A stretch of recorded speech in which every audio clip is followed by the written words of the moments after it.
Es una alerta en C5N porque aparece información referida a los enfrentamientos del día de ayer y en este caso un chat que anticipó la tragedia, Leo García. ¿Cómo les va? Y son el intercambio de mensajes entre este hombre, Eber Carvalho da Fonseca, que es integrante del batallón de operaciones policiales especiales en Brasil y que estaba rumbo al operativo cuando se comunica con su esposa. Es su esposa la que sube esta conversación que vamos a ver ahora, este intercambio de mensajes donde ella le dice: ¿estás bien? Dios te está protegiendo, estoy orando, le dice la mujer, y la única respuesta de Eber es: estoy bien, continúo orando, 10:57, y a partir de ahí los mensajes de la esposa que le dice: te amo, cuídate por favor, hay muchos heridos.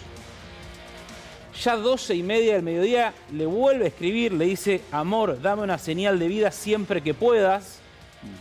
5 llamadas a continuación y el mensaje contando abajo que es el dolor de haber sabido luego que el sargento había sido herido junto a su compañero. Habían ido en dupla, el sargento junto a otro hombre también del BOPE, en el comunicado oficial. Ese compañero era Clayton Goncalves, que también murió. Los dos fueron heridos en el ataque. Y el intercambio de mensajes con la mujer es su esposa quien sube a las redes y que dice que cada vez que su marido sabía que algún compañero caía en el servicio, él le decía a su mujer que tenía una contraseña en las manos y que en cualquier día le podía tocar a él en función de servicio, porque él estaba haciendo lo que más amaba, que era servir a la policía de Brasil, pero que ella nunca creyó que iba a llegar el día en que supiera que su esposo había caído en cumplimiento del deber, y linkea que nunca se olvidará del mes de octubre, no solo por la muerte de su marido, sino porque están a días del cumpleaños de su pequeña hija, producto de lo que hacía que ella estuviera todo el tiempo pidiéndole a él que le dé señales cuando estaba en operativo, cuando estuviera en el trabajo. Esto lo revela el diario Globo, que ha podido hablar con la mujer, contando de cuando le avisaron a ella lo que había ocurrido. Ya los cuerpos habían sido trasladados al hospital Getúlio Vargas, tanto el de él como el de su compañero, y a quienes avisaron que habían caído en pleno enfrentamiento con integrantes del Comando Vermelho. El chat que revela los últimos minutos previos y el informe luego del BOPE, de la policía, contando que este hombre, Eber Carvalho da Fonseca, tenía 39 años, cayó en cumplimiento del deber y que hace 14 años servía en la policía militar, buscando desmentir que solo habían caído policías que tenían poco tiempo de servicio. Como contábamos ayer, que uno de los efectivos muertos en el enfrentamiento hacía 40 días había ingresado a la fuerza. Leo, es impactante como en el chat se ve, de pronto hay varias llamadas, se entiende, de la mujer hacia él que nunca fueron atendidas, ¿no? A partir del momento en que evidentemente ya no pudo comunicarse más. ¿Cuántas historias como estas habrá? Sí. Y por eso es que algunos hablan de un operativo, fallido, mal planeado, porque de ninguna manera debería haberse cobrado la cantidad de víctimas, ¿no? Que nada tenían que ver o que no estaban involucradas en ningún tipo de delito. Son varios los interrogantes, ¿no? A esta hora, primero la responsabilidad política de quien concibe este tipo de operación. En segunda instancia, Leo, el dato hasta ahora, por lo menos que tenemos, es que fueron 4 efectivos los que fallecieron en el marco de más de 130 víctimas, ¿no? Esto habla de un operativo donde muy probablemente las fuerzas de seguridad entraron con armamento pesado, con un carácter de sorpresa, y donde la resistencia, por lo menos a priori, no fue tan importante, ¿no? Porque el número de caídos de la fuerza de seguridad es relativamente marginal para lo que es el número total de víctimas. Sí, lo que pasa que enfrente, Julián, tenés a un montón de familias denunciando que la discusión en cuanto a la cantidad de muertos son 119 para el Estado, 132 por parte de otros conteos extraoficiales. Sí. Pero acá hablan de la mayoría son inocentes, estaban fuera de la guerra, Comando Vermelho contra fuerzas policiales. Y es lo que están declarando muchas de las familias que hoy hablaban con Adriana allí en Brasil. Sí. Algunos de ellos incluso comiendo a la hora del almuerzo entraban a la casa directamente a fusilarlos. O lo que explican o lo que cuentan desde algunos organismos, entendiendo que hubo un fusilamiento en algún punto. Sí. Juntaron un grupo de personas, las pusieron en fila y directamente les dispararon uno tras otro. Lo que sí está claro por cómo se va dando la situación. Digo, hay un sargento que en pleno operativo está intercambiando chats con su esposa, que no estaban preparados o no se dieron cuenta de cómo iban a responder a ese operativo policial. Primero con las barricadas, con todo lo que fue y lo que fuimos contando ayer, el secuestro de ómnibus, poniéndolos en el medio de la calle, generando colapsos en distintas calles, y el contraataque dentro de las favelas, donde la policía no había logrado establecer el territorio. Se entendía que en un operativo de estos tenía que primero ganar el lugar, el territorio, y luego avanzar para la detención. Claro. Al punto tal que a esta hora no hay ni siquiera ninguno de los grandes capos que fueron a buscar detenidos. Hablan de que tienen detenido quizá a uno de los lavadores, pero fíjate la parte del operativo de las fuerzas especiales. Ayer contábamos algo, y qué es lo que se encuentran, están documentando, mientras las fuerzas especiales entraban con tanques de policía y armados a buscar a los narcotraficantes, puertas adentro tenían a los soldaditos, a la defensa y a los grandes marcadores utilizando drones con explosivos. La importancia de los drones con explosivos los marcó, por ejemplo, un informe del New York Times hace muy pocos meses, que habla de que estos mismos drones que se usaron ayer en Brasil son aquellos que estaban destinados para la guerra en Ucrania, pero que por algún motivo del contrabando de armamentos, esos drones llegaron a fuerzas mexicanas, a fuerzas del narcotráfico, y esas fuerzas mexicanas en contacto con otras bandas llegan así a quedar en manos también del Comando Vermelho. Ahora, a esta hora, si las tiene el comando, puede ser que la tengan alguna otra gran banda, alguna otra mega organización criminal, claro, como por ejemplo el primer Comando Capital.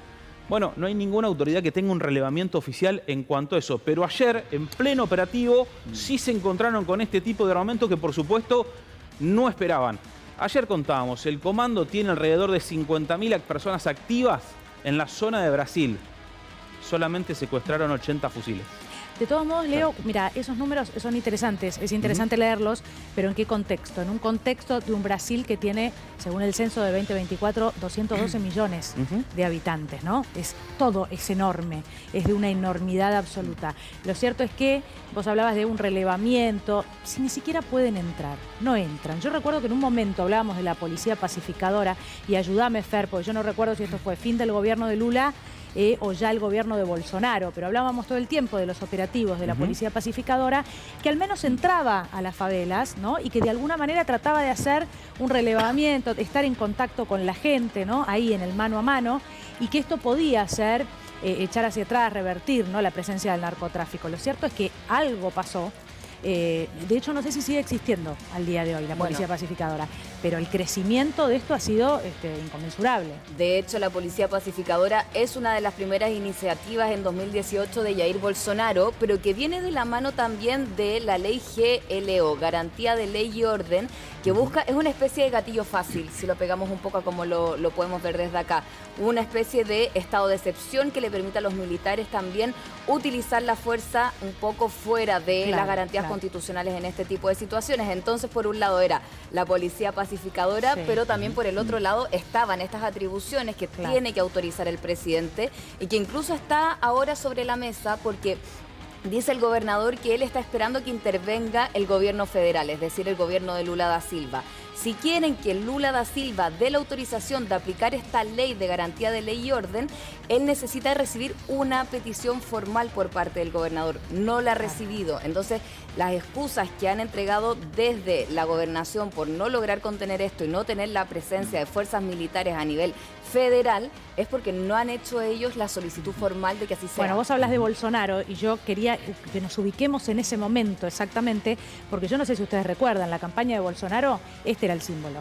Y tenía que ver con el flexibilizar el uso de armas, el crecimiento, y atención con esto, porque, a ver, todo se mezcla con esta realidad que se está viviendo. Hay medidas desde la política, bueno, y probablemente hacer la vista gorda, mirar hacia otro lado, los abusos de la policía pacificadora y todo lo que haya detrás, pero con que los ciudadanos brasileños anden armados, ¿no? Claro. Probablemente, bueno, en estas favelas eso se haya multiplicado, no lo sé. Pero ese es el contexto de lo que estamos contando también, o los antecedentes de lo que estamos contando. Bueno, estas son algunas de las imágenes que muestran lo que vimos en el día de hoy.